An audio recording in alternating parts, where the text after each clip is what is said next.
أعوذ بالله من الشيطان الرجيم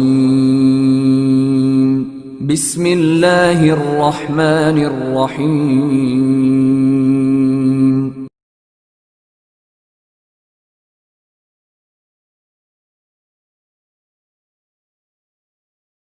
Assalamualaikum warahmatullahi wabarakatuh. Alhamdulillahirabbil alamin wassalatu wassalamu ala nabiyyina Muhammad wa ala alihi wa ashabihi wa man tabi'ahum bi ihsanin illa yaumiddin amma ba'd. Kaifa halukum anak soleh dan soleha? Alhamdulillah. Semoga selalu sehat ya. Pada pagi hari yang cerah ini pada tanggal 28 Agustus 2020 hari Jumat, kita masih bisa melaksanakan pembelajaran secara online ya.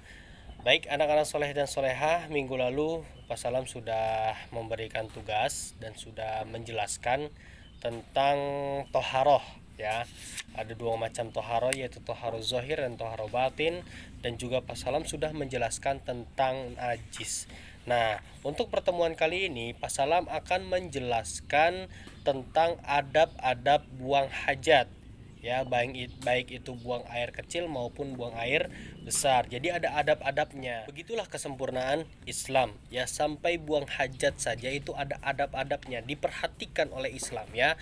Jadi begitu sempurna, kita harus syukuri hal itu ya. Baik anak-anak soleh dan solehah, di sini dalam adab-adab buang hajat itu kita akan membahas 3 materi ya, 3 poin materi yang akan kita bahas. Nah, setiap poin materi itu nanti ada pembahasan tersendiri ya.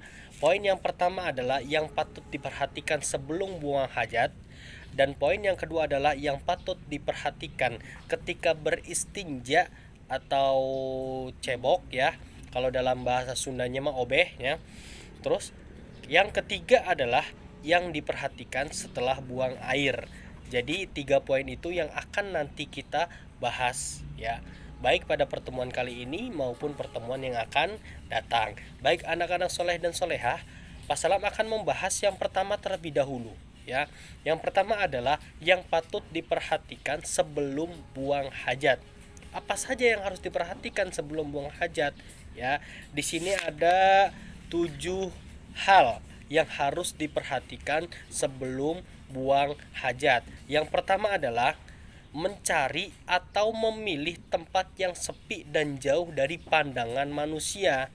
Karena Nabi SAW telah bersabda, bila hendak buang air besar, beliau menuju ke suatu tempat yang jauh, terlindungi sehingga tak seorang pun dapat melihatnya. Hikmahnya apa?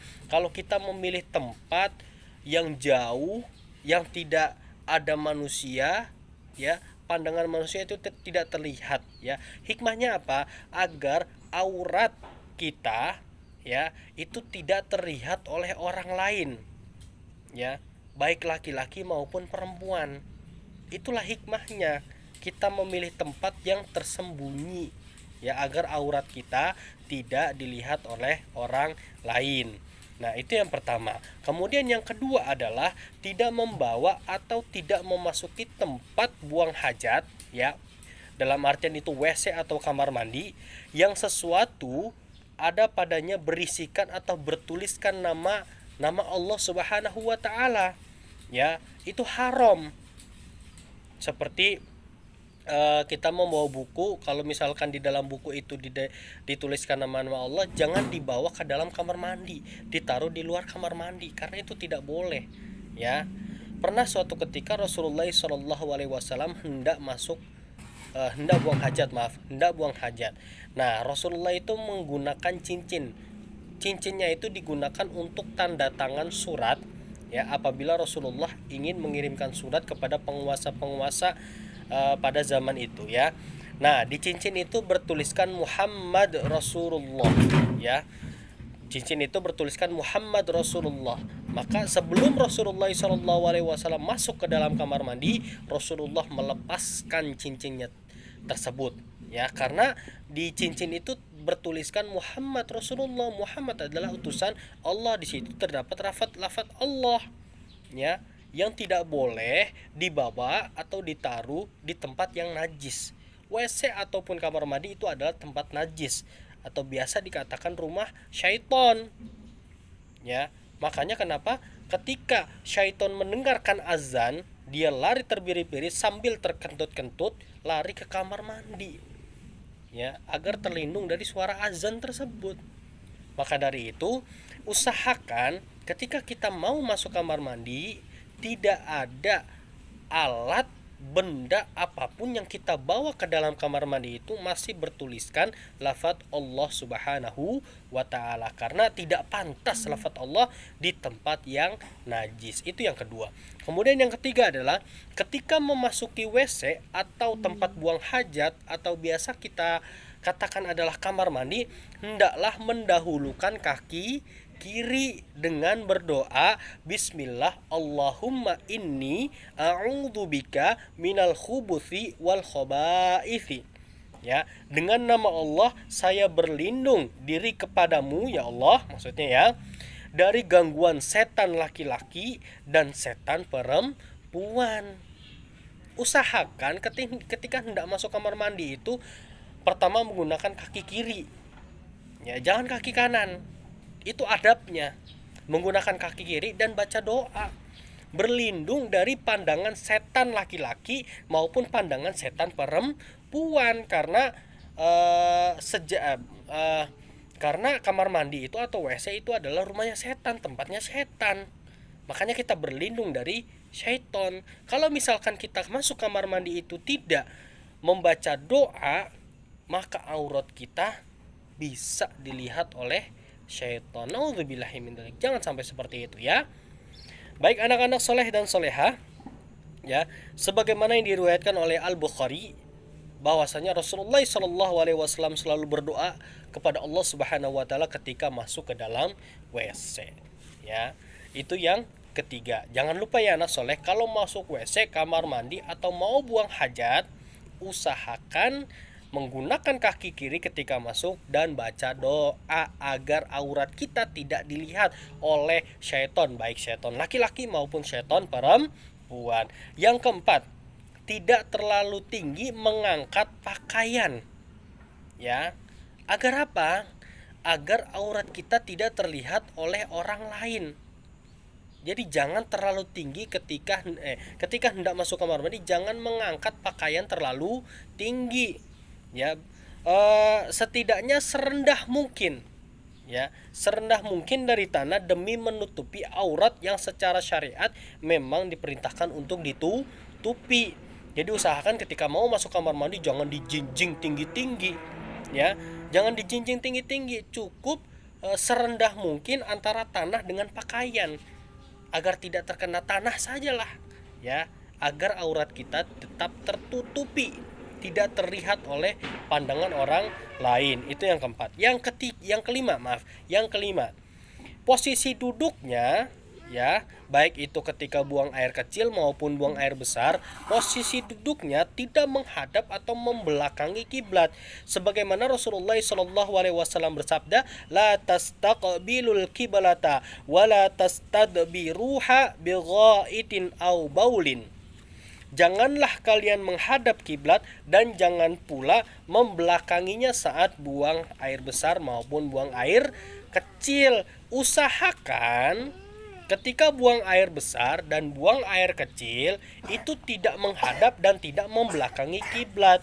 Makanya kalau anak soleh dan soleha sudah besar nanti, sudah sukses, sudah mau membangun rumah, usahakan toiletnya tidak menghadap atau membelakangi kiblat, ya.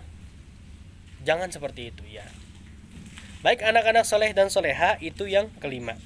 Kemudian yang keenam, menjauhi tempat berteduh orang lain, jalanan, saluran air, dan di bawah pohon yang sedang berbuah ketika buang air besar ataupun buang air kecil. Ya, pasalam ulangi. Yang keenam, menjauhi tempat berteduh orang-orang. Kemudian menjauhi jalanan, kemudian menjauhi saluran air, dan yang keempat adalah menjauhi pohon, ya, di mana pohon itu sedang berbuah, ya. sebagaimana Rasulullah SAW bersabda, ittaqul mana'inats thalathah, al-barazu fil mawaridi wa qari'ati wasatit tariqi wadzilli. Takutlah kalian pada 3 hal yang mendatangkan laknat, yaitu buang air di saluran air atau selokan, di tengah jalan, dan di tempat berteduhnya manusia. Ya, jangan sampai kita mendapatkan laknat. Ya, hindari tempat-tempat seperti itu ketika kita hendak buang air kecil maupun buang air besar. Ya, yang pertama air di saluran air atau di selokan, itu jangan sampai.